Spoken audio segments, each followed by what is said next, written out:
Madame, Monsieur, bonjour et merci de prendre le rendez-vous de ce 13 européen dont voici le sommaire. Le Conseil économique et social sur le site de construction de la zone industrielle de Glody-Bézet. Augustin Taguibian et ses conseillers sont allés visiter, voir le niveau d'avancement de ce chantier qui révolutionne l'économie béninoise. La visite des responsables de cette institution intervient quelques mois après celle du président de l'Assemblée nationale. Et puis ensuite, le ministre de la décentralisation et de la gouvernance locale a présidé ce jeudi la première session du groupe technique décentralisation, déconcentration et aménagement du territoire. C'est une séance de travail pour la relance des activités du comité. Au titre de l'année en cours, les travaux se sont déroulés dans la salle de conférence du ministère. Et puis enfin, les musulmans du monde entier vont célébrer d'ici quelques heures la Tabaski, une fête qui intervient dans un contexte économique tout particulier, la hausse des prix d'acquisition des moutons. Alors pour donner chance égale à des couches vulnérables de passer de bons moments de fête, la Jamaat islamique Ahmadiyya et l'ONG Humanity First ont choisi d'aller en aide aux détenus de la maison d'arrêt de Cotonou et aux pensionnaires du centre Djako. Mesdames, Messieurs, c'était là le sommaire de ce 13 européen. À nouveau, bonjour et bienvenue si vous nous rejoignez. L'Agence de promotion des investissements et des exportations et la Société d'investissement et de promotion de l'industrie, dans le cadre de la promotion de la zone industrielle de Glody-Bézet, organise depuis peu une série de sessions de présentation suivies d'une visite guidée de la GDIZ. C'est dans cette optique que la pièce et la CIPI Bénin ont accueilli ce jeudi le président du Conseil économique et social à la tête d'une délégation de conseillers sur le site de construction de la zone industrielle de Glody-Bézet. La visite des responsables de cette institution intervient quelques mois après celle du président de l'Assemblée nationale. L'objectif est de faire connaître la Glody-Bé industrielle zone aux différents acteurs politiques et économiques du Bénin. Et voici le compte rendu de cette visite avec Ouliatou Sanoussi, Henri Ganti. Le président du Conseil économique et social, accompagné des présidents des commissions et de quelques conseillers de l'institution, découvre ce jeudi la zone industrielle de Glody-Bé. D'abord, la maquette de la GDIZ qui leur est présentée. Ensuite, une visite guidée du site en construction les a conduits, entre autres, au niveau des industries textiles et de transformation de noix de cajou. Mes impressions sont très bonnes. Elle me donne une certaine fierté de tout ce que je viens de voir sur ce site-là. J'avoue, ce qui est en train de se produire dans ce site de la zone industrielle économique de Glody-Bé est très important, est très porteur pour le lendemain sur le plan économique, social de notre pays. Je ne me reconnaissais pas au Bénin. Une session de présentation de la GDIZ par les directeurs généraux de l'APS et de la CIPI Bénin a permis au président du CES et sa délégation de comprendre la politique d'industrialisation du gouvernement et le projet de construction de la zone et de découvrir les dispositifs ayant favorisé sa réalisation. Les questions liées à la fiscalité, à l'impact environnemental et autres n'ont pas été occultées par les visiteurs. Des éclaircissements leur sont apportés au cours des échanges. Aujourd'hui, la présence du président du Conseil économique et social nous permet de lui faire un point sur l'état d'avancement des travaux de la zone. Et comme vous le savez si bien, aujourd'hui nous avons fini la première phase de la zone qui couvre une superficie de 400 hectares. Nous avons signé avec 32 investisseurs qui sont en cours d'installation de leurs projets industriels. Et donc, il convient que le Conseil économique, qui joue un rôle très important dans notre pays, puisse être informé de ce qui se passe dans la zone et pouvoir être au contact des populations et vulgariser en même temps ce que nous faisons dans cette zone et qui participe à l'industrialisation de notre pays, disons à la transformation économique de notre pays. Et tout cela, pour nous, est important qu'une autre autorité, comme le président du CES, vienne se rendre compte, de manière à ce que nous puissions bénéficier également de son assistance, de son aide pour la mise en œuvre de ce projet. Nous sommes les porte-voix de nos populations sur le terrain et au-delà, vulgariser ce qui est en train d'être fait jusqu'au dernier hameau de notre pays, jusqu'aux villages les plus reculés, qui parfois se posent des questions. Tout en félicitant le chef de l'État, le président du CES promet que son institution apportera son soutien à ce grand projet et au gouvernement pour la réalisation d'une économie socialement forte. Et puis les pays situés sur le corridor Abidjan-Lagos se concertent pour définir de nouvelles stratégies justement de gouvernance et de financement de leur organisation commune. C'est à la faveur d'une réunion de haut niveau des ministres en charge de la santé et des transports. Les assises se sont déroulées ce jeudi à Cotonou avec la présence de représentants des 5 pays membres. On va faire le point avec Narcisse Alossé, Mofi de Sabouran.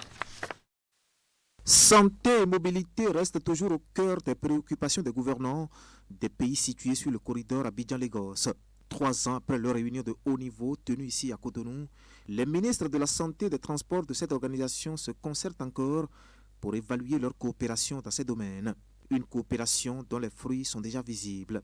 En se positionnant comme un complément transfrontalier aux réponses nationales dans la lutte contre le VIH-Sida, Local a contribué à réduire la prévalence du VIH chez les professionnels de cesse et chez les routiers. De même, avec la signature du mémorandum d'entente d'Accra en 2007, Local a, avec l'appui de la Banque mondiale, assuré jusqu'en 2019 un rôle d'observatoire de la facilitation du commerce et du transport le long du corridor Abidjan-Lagos.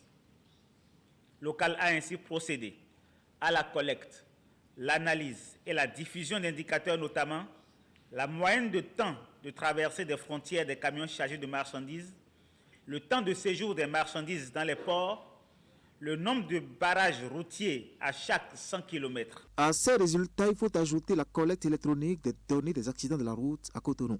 Des efforts qui aujourd'hui suscitent beaucoup d'espoir au sein des pays membres du corridor Abidjan-Lagos. Nous nourrissons l'espoir que le mandat de Local sera renouvelé, passé en revue, pour permettre à l'organisation de prendre en compte les nouveaux défis qui sont notamment la libre circulation des personnes et des biens, ainsi que la sécurité routière au niveau des frontières de l'organisation du corridor Abidjan-Lagos. Et c'est justement autour de ces nouveaux défis que les réflexions ont été menées au cours de cette deuxième réunion de haut niveau des ministres de la Santé et des Transports. Pour faciliter la libre circulation des biens et des personnes au sein de cette organisation, le sujet relatif à l'autoroute Abidjan-Lagos est encore sur toutes les lèvres.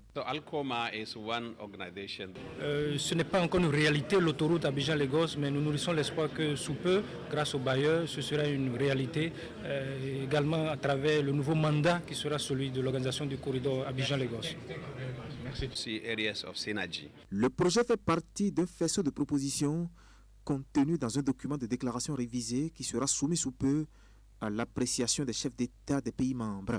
Créé en 2002, le corridor Abidjan-Lagos regroupe 5 pays, le Nigeria, le Bénin, le Togo, le Ghana et la Côte d'Ivoire. Suite à l'approbation en Conseil des ministres de la politique de raccordement au réseau électrique pour la période 2022-2026, le directeur général de la Société béninoise de l'énergie électrique était cet après-midi face à la presse pour expliquer les contours de la mise en œuvre de cette décision gouvernementale.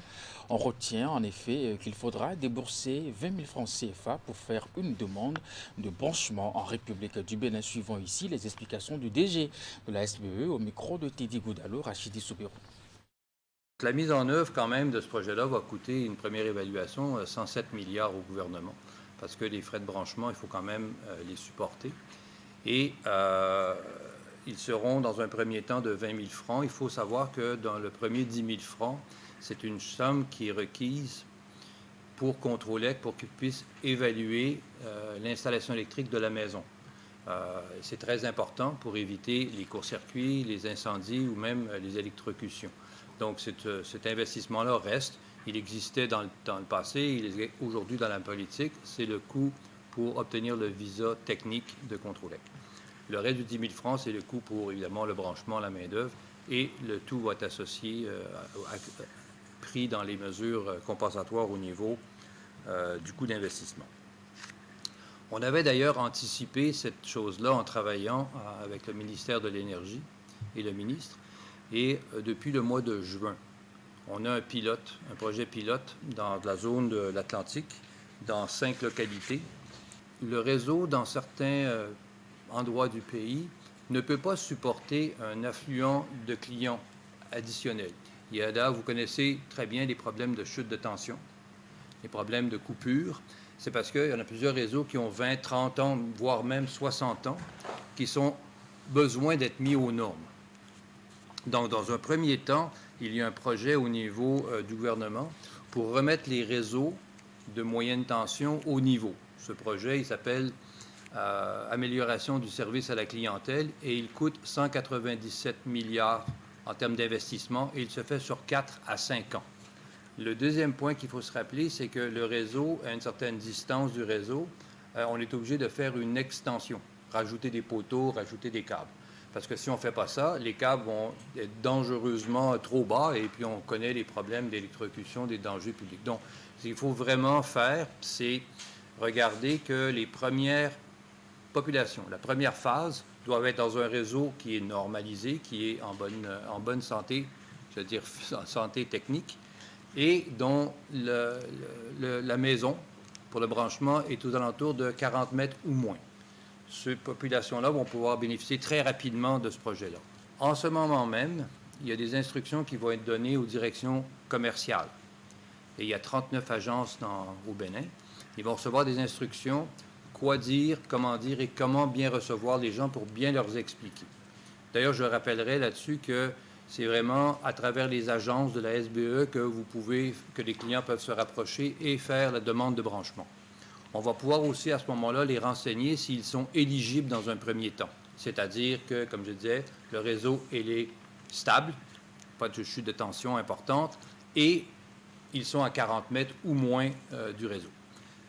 À partir de cette information-là, on va pouvoir les guider vers Controlec pour pouvoir faire l'évaluation de leur installation intérieure et faire le branchement par la suite. Puis je vous l'annonçais en titre, le ministre de la décentralisation de la gouvernance locale a présidé ce jeudi la première session du groupe technique décentralisation, déconcentration et aménagement du territoire.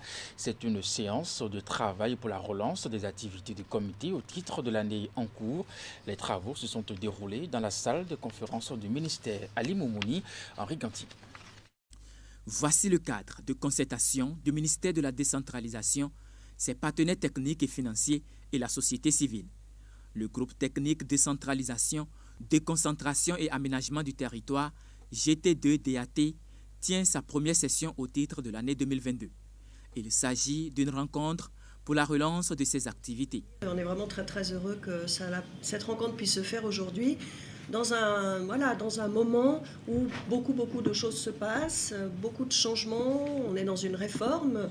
On a eu à plusieurs reprises à échanger. Donc c'est pour nous un bon moment, au fond, de faire le point avec vous, ou que vous nous fassiez le point sur les réformes en cours, sur les étapes qui ont été franchies et sur les étapes qui restent à franchir. Et c'est aussi pour nous une bonne occasion de pouvoir exprimer des questionnements s'il y en a très certainement.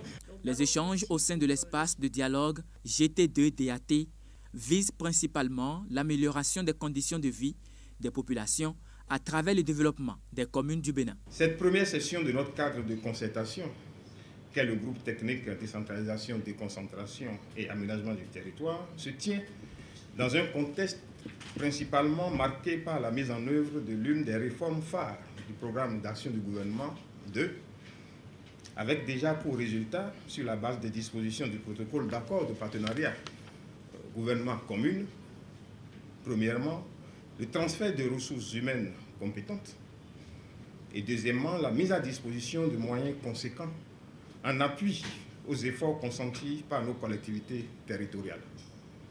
Ces différents appuis procèdent de la mise en œuvre du plan 2D du secteur et visent à assurer l'efficacité du pilotage et de la gestion de l'administration communale pour faire de nos communes le soubassement du développement équilibré de notre pays. Au cours de cette rencontre, les participants ont suivi plusieurs communications dont celle portant sur l'évolution du processus d'adoption de la politique nationale de décentralisation et déconcentration, PONADEC.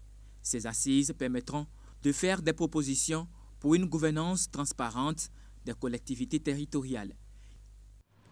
Et puis parlons entrepreneuriat à présent, un atelier de co-conception des programmes d'accompagnement dédiés aux femmes entrepreneurs s'est déroulé du 4 au 6 juillet, organisé à travers le projet DigiBoost. Cet atelier a réuni à Grand Popo, dans le département du Mono, les structures d'accompagnement à l'entrepreneuriat innovant et des femmes entrepreneurs. L'objectif de cet atelier est de concevoir avec les femmes un programme d'accompagnement dédié aux femmes entrepreneurs et qui répond à leurs besoins et s'adapte à leur réalité. Reportage de Geoffroy Messon, Florent Dehou.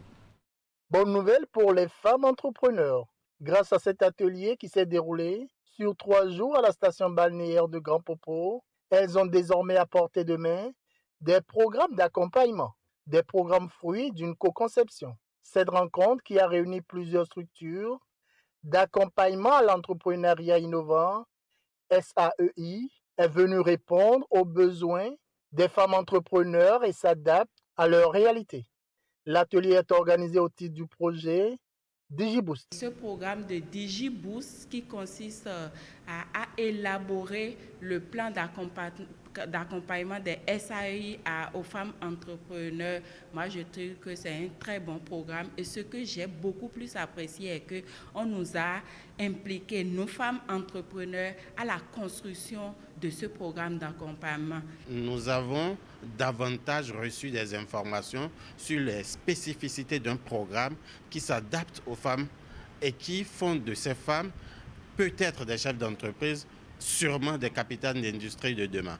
Donc du coup, on a regardé sur tous les plans, c'est-à-dire que ce soit sur le plan de la motivation personnelle, sur le plan de la gestion du couple et de l'entrepreneuriat, c'est pas facile, sur la gestion de la communication, sur la gestion des milieux, des métiers, dits métiers d'hommes, et que les femmes aussi peuvent faire, sur la gestion de tout ce qu'on peut appeler aujourd'hui des spécificités apportées à l'entrepreneuriat féminin. On a été outillé là-dessus, on a démêlé le vrai du faux, on a amené de l'eau aux sources des femmes entrepreneurs qui sont ici présentes avec nous. Et désormais, on est sûr qu'après ces 72 heures, on a la capacité de dire que les femmes qui sont ici avec nous sont outillées pour se rendre compte désormais qu'elles ont les mêmes potentialités que les hommes pour créer des entreprises, pour les faire développer et pour devenir de vrais capitaines d'industrie. Le projet DigiBoost est mis en œuvre par l'Agence belge de développement Enabel est financé par l'Union européenne. Son ambition est de soutenir le secteur du numérique au Bénin. Nous avons remarqué que dans nos structures d'accompagnement, la plupart ne disposent pas d'un programme d'accompagnement dédié à la femme, dédié aux femmes entrepreneurs. Et donc, nous avons fait une étude qui a pu évaluer, qui a fait une évaluation et un diagnostic de ces programmes au sein des structures d'accompagnement qui sont bénéficiaires du projet. Et on a remarqué qu'il y a, après l'analyse de les forces et faiblesses et opportunités, nous avons beaucoup de choses à faire et c'est dans ce cadre qu'on est venu ici. Le projet DigiBoost a comme partenaire de mise en œuvre le ministère du numérique et de la digitalisation. Ce samedi, les musulmans du monde entier vont célébrer la Tabaski, une fête qui intervient dans un contexte économique un peu particulier, la hausse des prix d'acquisition des moutons. Alors pour donner chance égale à des couches vulnérables de passer de bons moments de fête, la Jamaat islamique Ahmadiyya et l'ONG Humanity First ont choisi d'aller en aide aux détenus de la maison d'arrêt de Cotonou et aux pensionnaires du centre Djako. Reportage. La Jamaat islamique Ahmadiyya et l'ONG Humanity First partagent les produits de fête avec les personnes vulnérables. Des moutons pour la célébration de la Tabaski ce samedi. Ceci pour permettre aux pensionnaires de la maison d'arrêt de Cotonou et du Centre national hospitalier universitaire de psychiatrie de Djako de se sentir heureux. On vient faire le don ici. Spécialement pendant la fête de la Tabaski, on leur amène des moutons. En fait, c'est un message symbolique, la sacrifice pour aider l'humanité. Nous sommes présents ici pour partager dons de moutons. Objectif, c'est toujours l'humanité. La remise de dons a commencé par la préfecture de Cotonou en présence du locataire des lieux. Il fallait donc porter à la connaissance de l'autorité l'acte qui va être posé au niveau des différents sites. Le préfet Alain Orunla, qui est à sa 2e édition de remise, a salué le geste de générosité des responsables. Je reçois avec fierté et plaisir le petit geste symbolique, l'acte de générosité que font les dirigeants de ces associations en allant partout, pas là seulement où il y a les fidèles musulmans, mais où il y a l'humanité, pour partager avec eux la communion de cette belle fête de Tabaski qui s'annonce. À la direction des affaires sociales, comme au Centre national hospitalier, le don est perçu comme un acte de solidarité à l'endroit des personnes dans le besoin. Alors, au nom des bénéficiaires, les représentants n'ont pas manqué d'exprimer leur reconnaissance. Nous voudrions, au nom de Madame le ministre des Affaires sociales de la microfinance, remercier la communauté islamique Ahmadiyya et en partenariat avec l'ONG Humanity First qui ont bien voulu nous accorder une attention en cette occasion de la Tabaski dans quelques jours. Depuis des dizaines d'années, la Jamaat islamique Ahmadiyya et l'ONG Humanity First multiplient leurs actions à l'endroit des couches défavorisées. Ils interviennent dans plusieurs domaines, dont le forage, la santé, l'alimentation. Et puis à quelques heures de la célébration de la Tabaski, le marché des moutons s'anime déjà un peu partout sur l'ensemble du territoire. À Cotonou, c'est au quartier Zongo que ces transactions se déroulent. Une équipe de notre rédaction est descendue sur le terrain pour faire le constat. Voici le point avec Ali Moumouni, Mofi de Sabouran. Mosquée centrale de Zongo à Cotonou. Les couleurs de la Tabaski sont déjà annoncées par ici. Des stands de vente d'herbes et de provende érigés au bord de la terre. À côté, le marché circonstanciel de moutons. Ce matin, Karim est venu acheter sa bête pour le sacrifice recommandé par les prescriptions islamiques. Mais très vite, il sera surpris par l'inflation des prix. Maintenant, dernier pour combien? C'était donc 80. Même il y a celui qui a payé 145 000. 145 000. 145 000. Je suis passé, ça fait près de 2-3 jours que je suis en train de circuler. Mais j'ai vu que vraiment les moutons sont certainement excessivement très chers. Très chers par rapport à l'année passée. Cette année, vraiment, les moutons sont certainement très chers. Parce que vraiment, c'est très cher. Et avant, il n'y a même pas un mouton de 80 000. Un mouton de 50 000, il n'y en a même pas. Il faut aller vers les 100 et quelques, 100 et quelques. Vraiment, c'est trop cher. Gros, chétif, court ou grand, voici quelques-uns des différents critères qui dictent les prix des moutons sur le marché. Bon, actuellement, les moutons sont un peu chers, mais c'est bon depuis le Niger et le Burkina. Maintenant, par exemple, ça maintenant, ça à peu près, c'est environ 350 400. Et ça, c'est environ 380, 370 ça. Si nous-mêmes revendeurs, nous prenons cher, on est obligé de vendre cher. On travaille pour acheter mouton, on ne travaille pas pour devenir mouton. Le gasoil a augmenté, ça manque.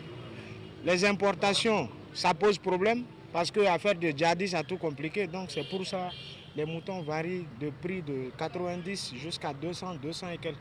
Pendant ce temps, l'offre est aussi basse, ce qui n'est pas aussi sans sequel sur les prix. Si on constate un peu sur le terrain, ou on fait un tour sur le terrain, on voit que comparativement à l'autre année, il y a au moins une quinzaine à une vingtaine de camions qui sont arrivés. Mais comparativement à cette année, ce n'est pas le cas. Ce n'est pas le cas. À peu près 3 camions, soit 4 camions qui sont sur le terrain. Pour le moment, le marché des moutons s'anime timidement à Cotonou. Les fidèles sortent au contre-goutte.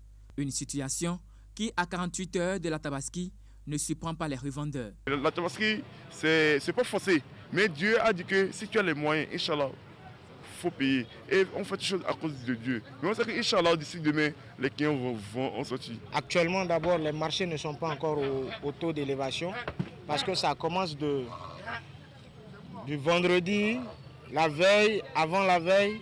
Là, maintenant, la clientèle commence à venir de plus en plus. Parce que beaucoup mettent ça même le jour même de la Tabaski. Après la prière, viennent chercher leur mouton parti. De toutes les façons, Les fidèles ont 72 heures pour sacrifier leurs bêtes à partir du jour de la Tabaski. Nous allons prendre à présent la direction du stade de l'Amitié Général Mathieu Kérékou pour finir ce 13h au Bénin, non pas pour parler sport, mais pour faire l'état des lieux par rapport à la décision du gouvernement de libérer les lieux pour cause de travaux de réhabilitation. Des mois après l'ultimatum de l'État, des occupants sont encore présents sur les lieux et ça donne à leurs activités quotidiennes sans inquiétude aucune. Le constat est signé Narcisse Alossé, Elvis Tonko. L'esplanade du stade de l'Amitié Général Mathieu Kérékou de Cotonou, des mois après l'ultimatum du gouvernement qui demandait aux tenanciers des boutiques, bars et restaurants de débarrasser le plancher. À côté des boutiques défigurées dont les occupants ont préféré se plier aux injonctions de l'État, il y a de la résistance. Des commerces qui y sont visibles et à la vue de notre équipe de reportage, des comportements qui prouvent la posture de l'illégalité. Encore une bonne demi-douzaine de boutiques s'ouvrent ici quotidiennement et accueillent de la clientèle. Leurs tenanciers ont-ils reçu l'autorisation spéciale pour continuer leurs activités ou bravent-ils la décision du gouvernement? Nous sommes encore là parce que comme les gradins ne sont pas encore arrivés, c'est pourquoi nous sommes encore là. Notre patron a décidé de rester un peu pour le moment, en attendant que les choses arrivent, les gradins arrivent. Donc ce n'est pas un entêtement? Non, ce n'est pas un entêtement. Si les gradins arrivent aujourd'hui, maintenant on quitte aujourd'hui aussi. Pour la dissuasion, ils n'attendent que le déploiement des bulldozers. Une attitude aux allures d'incrédulité qui pour le moment profite à ses occupants. Sans taxes ni impôts à payer, ils continuent d'accroître leur chiffre d'affaires. Et ceci jusqu'au jour où le visiteur indésirable débarquera pour les travaux de réhabilitation annoncés autour du stade. Mesdames et messieurs, c'est la fin de ce 13h au Bénin. Merci de l'avoir suivi et très bonne fête de la Tabaski à nos amis musulmans. Portez-vous bien, à très bientôt.